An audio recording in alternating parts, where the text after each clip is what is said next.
Hi, my name is Stacy Woodhouse. I'm the EDC Director for Warren County, North Carolina, and I'm here with Paul McKenzie, Extension Agent. Paul's going to go through bed prep and how to start the bed, and then I'm going to go through how to plant the plants, and then Paul will get some general fertilizing advice. So if you're starting a new garden, there's a couple of key things that you want to think about first, and that is soil preparation and fertility.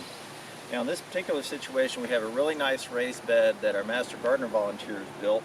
We used 2x10 treated wood as a frame, and we added lots of good soil and compost into the frame, and then we mixed in fertilizer.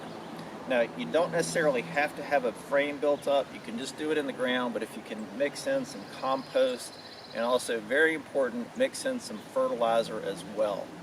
Now, you can use any number of different fertilizers. If you're just using something generic like 10-10-10, for a bed this size, which is about 4x8, 4x10, then using about half a pound over the bed and then mixing it in with the soil is going to give you what you need to get your plants off to a good start.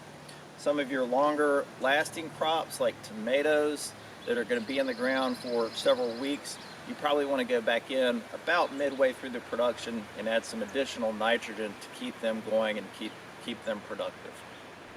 All right, so here we have the kale plants, and we're going to show you how to put a kale plant in the ground. Paul's already talked about the fertility and how to get your bed ready. So a lot of times when you have plants that aren't quite mature enough to just pull out of the pot, you need to use something like a fork to get them out of the pot and make sure they're safe, you don't damage the roots.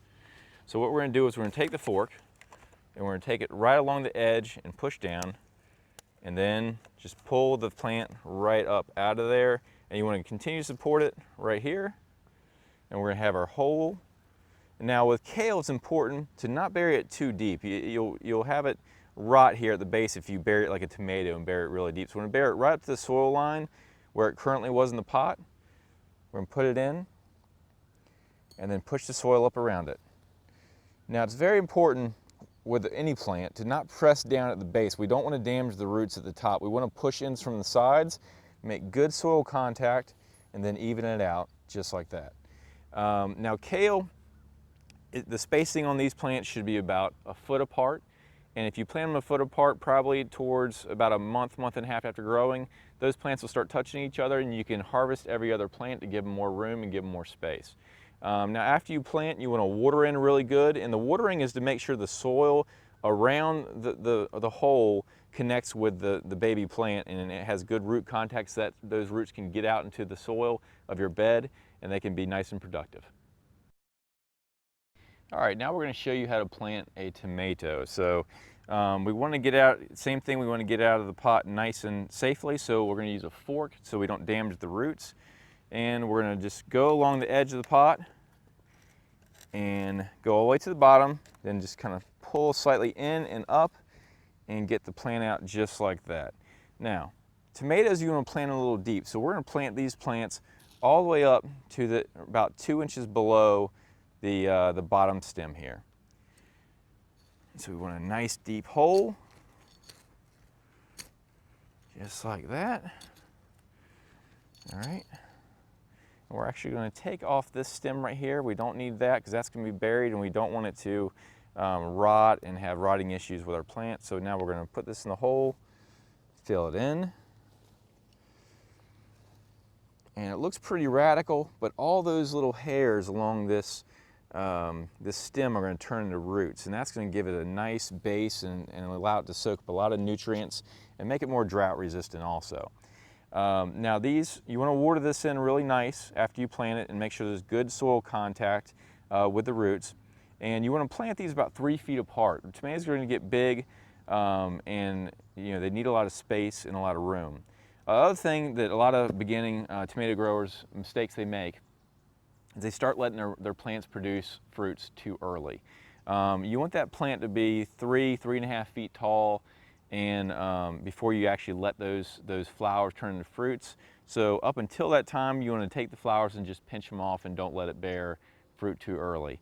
It's akin to letting a very young animal reproduce. You're going to have issues with that, so you want it to be an adult plant before you actually let it have fruit. All right, here we're going to show you how to grow a Seminole pumpkin seed. Now Seminole pumpkins were grown by the Seminole Indians in Florida, and it's extremely sweet pumpkin. It's like a pie pumpkin. It is also a good keeper pumpkin, like your best keeper squash. So it's really an amazing plant. One of these seeds can turn into a plant that can produce 40 plus pumpkins on one plant. So it's really tremendous. The key to these plants is having good fertility. So you want to make yourself a mound, and you can use composted manure. Make sure it's composted very well. You do not want to use fresh manure. Use composted manure. Old cow manure is great. Horse manure, that's fine. And make yourself a mound. It can be as much as 3 feet across, and you want to give it a little bit of height, maybe about 4 to 6 inches. Now you're going to plant in each mound. You're going to plant 3 seeds and plant them about a ½ an inch deep. So you make a little hole and just put them about a ½ inch deep. Cover them up, and just do them evenly around the mound right there. And you can plant 2 in each hole to make sure you get at least 1 plant if you have some germination issues. But you want to water that in really good. Now these plants, everywhere that the vine touches the ground, they'll actually grow more roots. So they're fairly immune to vine borers and other pests that we have in this area of the world. And just make sure that you continue to keep this watered, and you should have a very productive plant. If you have more questions about starting your vegetable garden, or if you have questions about your garden as it's going through the season, pest problems, etc., please contact your local office of North Carolina Cooperative Extension. Here in Warren County, we can be reached at 252-257-3640. That's 252-257-3640.